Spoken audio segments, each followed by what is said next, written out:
Bonjour, bienvenue dans mon atelier. Aujourd'hui, je vais vous parler du matériel de base qu'il faut pour le dessin. Alors, si vous êtes débutant, ça va vous intéresser. On va commencer avec les crayons, c'est comme évident. Là, ici, c'est un ensemble. C'est l'ensemble Omer Dessert. Okay. Il y a aussi les Staedtler. Les Staedtler sont comme ça ici. Il y en a une autre marque ici, c'est Faber-Castell. La mienne est plus grosse, regardez la différence. Fait que, il y a différentes marques. Donc, vous pouvez l'acheter soit en ensemble ou les acheter à l'unité. Quand vous achetez à l'ensemble comme ça, vous avez des crayons qui partent dans les H et vous avez d'autres crayons qui vont dans les B. Pourquoi les deux? Parce que les H sont des crayons qui sont plus secs et plus pâles. Tandis que les B, ben, c'est avec eux autres que vous allez obtenir les noirs les plus intenses. Et ils sont aussi plus gras. Donc, c'est plus avec les B que vous allez travailler, mais des H aussi, c'est bon d'en avoir. Fait que je vais vous montrer tout de suite la différence entre ces crayons-là. Je vais débuter avec... ça ici, c'était un 4H. Vous allez voir la différence.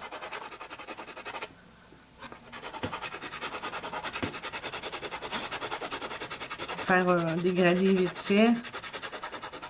Bon. Vous voyez le noir que je peux obtenir ici. Si je m'en vais un petit peu plus haut, un HB. Ça, un HB, c'est les crayons avec lesquels on écrit tous les jours. Regardez le noir que je peux obtenir ici. Maintenant, on va aller dans les B.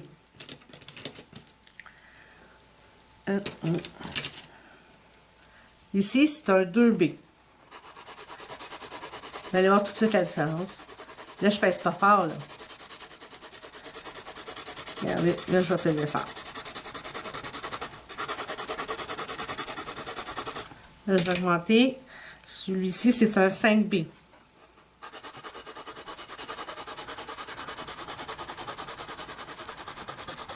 Là, je vais peser plus fort ici.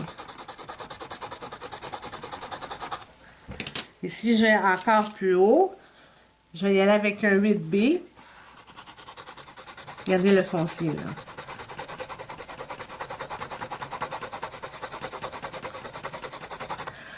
Voyez-vous, dans les H, je ne pourrais jamais avoir des noirs aussi intenses que ça, OK?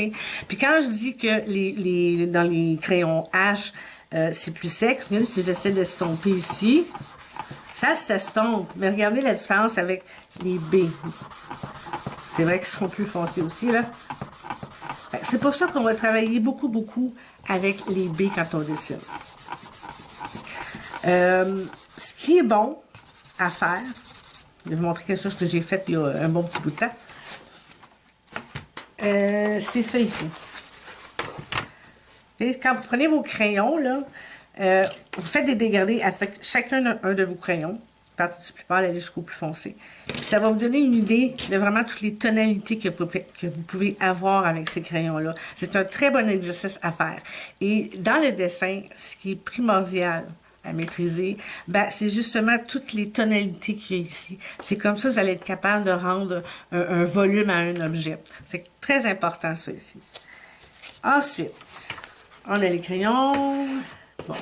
Ça aussi. Quand on dessine, on estompe. Je vais montrer tantôt, on estompe avec les doigts. OK.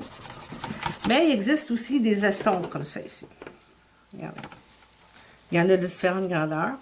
C'est comme du papier compressé. Ça, là, c'est exprès pour estomper. Regardez. Là, je lâche ma pression. Okay. Fait que ça, là, c'est vraiment bon à avoir. Et on n'aiguise pas ça. Quand ils sont sales, la façon de procéder, c'est qu'il existe, c'est comme du petit papier sablé. Là. Ça, c'est la Max Staedtler, je crois. Et ce qu'on fait, c'est qu'on frotte l'estompe comme ça, dessus, pour la nettoyer. OK? Et surtout pas l'aiguisoir. Il y en a qui l'ont déjà fait, puis ça n'a pas donné vraiment des bons résultats. Aussi, si possible, quand vous tenez l'estompe, quand vous dessinez, faut pas tenir ça comme un crayon, comme ça ici. Hein. Ce serait plutôt idéal comme ça ici. parce que la pointe, elle va venir, qu'elle va tout... Vous n'aurez plus de pointe à un moment donné, là. Fait que essayez le plus possible de tenir l'estompe dans ce sens-ci, comme ça. Ce qu'il faut ensuite, des effaces, comme de raison, hein, parce qu'on fait toutes des erreurs. Vous aviez l'efface ordinaire. Il y a la mie de pain ici, comme ça. Ça, c'est malléable. Hein? Puis, comme ça.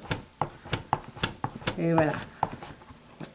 Et une petite efface ici qui est vraiment fantastique parce qu'elle est petite, donc vous pouvez effacer de petits espaces et elle est très efficace également. Donc, pour partir, alors, en gros, c'est vraiment ça qu'il vous faut en dessin.